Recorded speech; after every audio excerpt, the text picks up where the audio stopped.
ಇಲ್ಲಿಂದ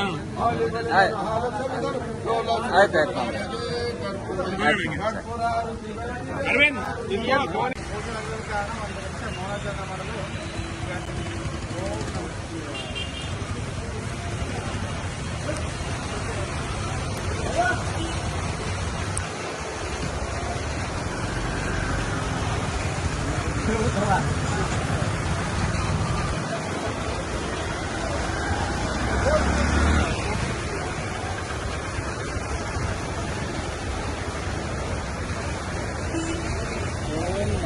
ಅತ್ಯಂತ ಕ್ರಾಂತಿಯನ್ನ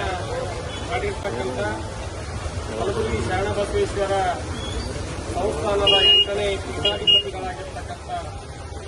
ಡಾಕ್ಟರ್ ಶರಣಬಸಪ್ಪ ಅಪ್ಪ ಅವರ ಒಂದು ಅಗಲಿಕೆಯಿಂದ ಇವತ್ತು ಇಡೀ ಕಲ್ಯಾಣ ಕರ್ನಾಟಕ ಅಷ್ಟೇ ಅಲ್ಲ, ಇಡೀ ಕರ್ನಾಟಕಕ್ಕೆ ಮತ್ತು ಧಾರ್ಮಿಕ ಕ್ಷೇತ್ರಗಳಿಗೆ ಮತ್ತು ಲಕ್ಷಾಂತರ ಭಕ್ತರನ್ನು ಹೊಂದಿದಂಥ ಎಲ್ಲ ಭಕ್ತರಿಗೆ ಒಂದು ದೊಡ್ಡ ಆಘಾತವನ್ನು ಉಂಟು ಮಾಡಿದೆ. 1983ರಲ್ಲಿ ಶರಣಬಸವೇಶ್ವರ ಸಂಸ್ಥಾನಕ್ಕೆ 8ನೇ ಪೀಠಾಧಿಪತಿಗಳಾಗಿ LKGಯಿಂದ ಹಿಡಿದು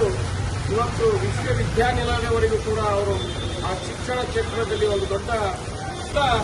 5,000 ಅಂತ ಸಂಸ್ಥಾನವನ್ನು